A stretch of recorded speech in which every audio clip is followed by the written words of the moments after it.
Evaluation question 1. In what ways does your media product use, develop, or challenge forms and conventions of real media products? For this question, I am going to explore ways in which my regional magazine uses, develops, challenges generic conventions of real regional magazines.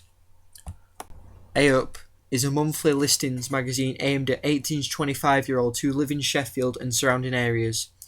It targets an audience of creative and artistic students whose interests range from music to art to cinema to going out to fashion and anything in between.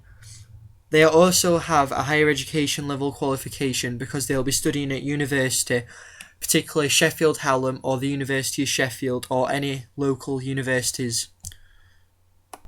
My magazine follows a lot of the basic conventions of an existing listings magazine. I researched and textually analysed the generic conventions of various existing magazines, including Toast, Exposed, Now Then, and a few others. I took influences from all of these because they are examples of local Sheffield magazines. When it came to design and creativity, I pastiched various aspects from Pretty White Lies, which is a film magazine renowned for its unique style. Even though it is a film magazine which is available nationwide and not a regional listings, I wanted to challenge conventions, think outside of the box and look at something which wasn't local.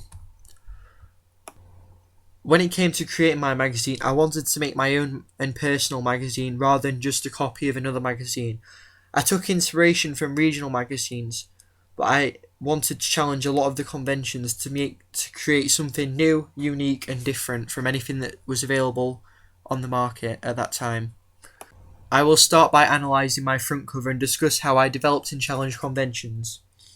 When I was creating my masthead, I looked at several mastheads of existing less mainstream magazines such as Fader, Indie, Clash and Weekend. I realised that one thing all of these magazines had in common was their fonts were minimal.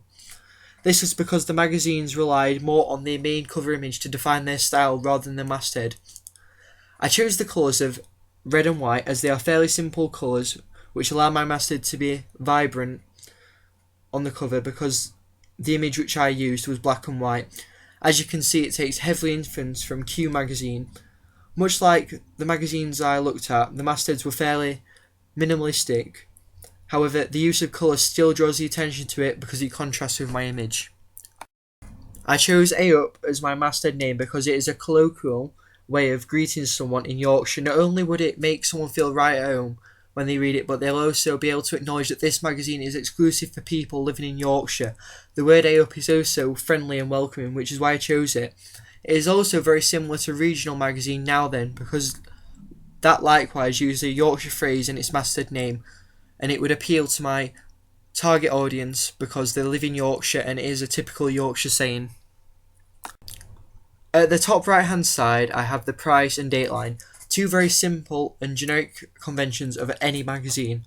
I enlarged the word free so that it would be highly noticeable and that my audience would be able to identify that my magazine is independently run. This is something which my audience would be interested in because they are passionate about independent work. A lot of the readers would be independent artists, musicians and filmmakers.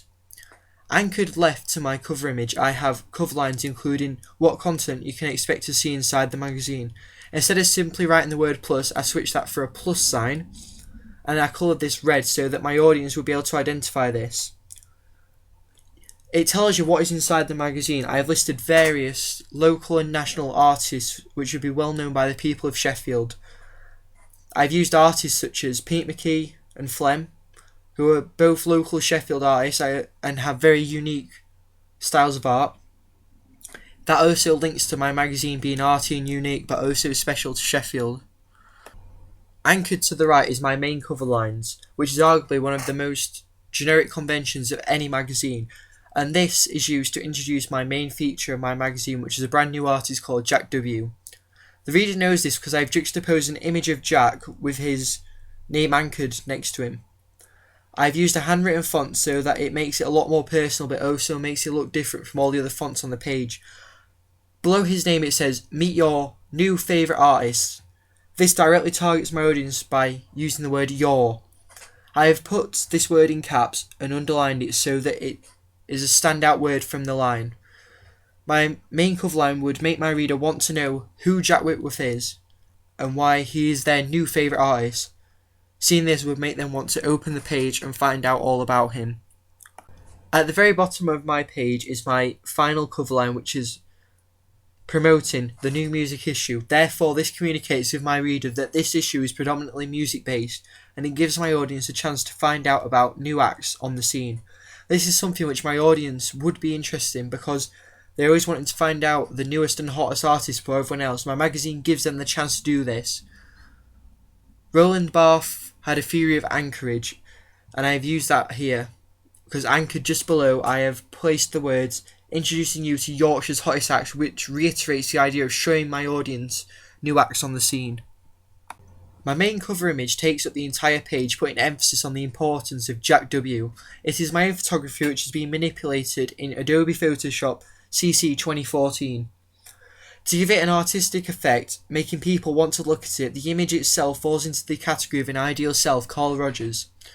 As my model is a new musician who's trying to make it into the music scene, my audience would see him as a role model because just like him, they share a similar ambition of being able to show their art to the world. So they want to be just like him because he is featuring on the front cover of a magazine which is going to be distributed across Sheffield. Readers of my magazine could also consider him attractive, therefore they see him as an ideal partner because they see him as someone they could potentially date or find attractive. My contents page also followed basic conventions of a regional magazine. For my AS project, I created a very simple contents page. So for my A2 project, I wanted to create something more sophisticated and interesting to look at. Rather than something that could be simply flicked past, to captivate my audience's attention, I added several images with links to the article inside of my magazine. These images included street art, live music, and things to do with Sheffield. Images are obviously a key component to any generic magazine, so to attract my audience I made sure that I had a decent amount of them. This would interest my audience because they are all relevant to the things that they would be interested in. They are also used to represent my target audience, and it also prevents my contents page from becoming too text heavy. On the topic of images, on the right hand side of my contents page is a large image of my model Jack advertising the main article. I decided to make this image larger than any other to add importance on that article in particular.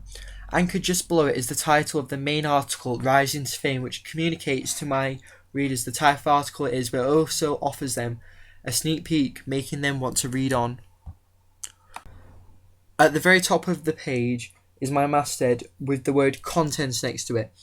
That identifies to my readers that it is the contents page. Across the two other pages I have various other generic conventions such as table of contents, which I actually pastiche from Exposed magazine February 2015 issue.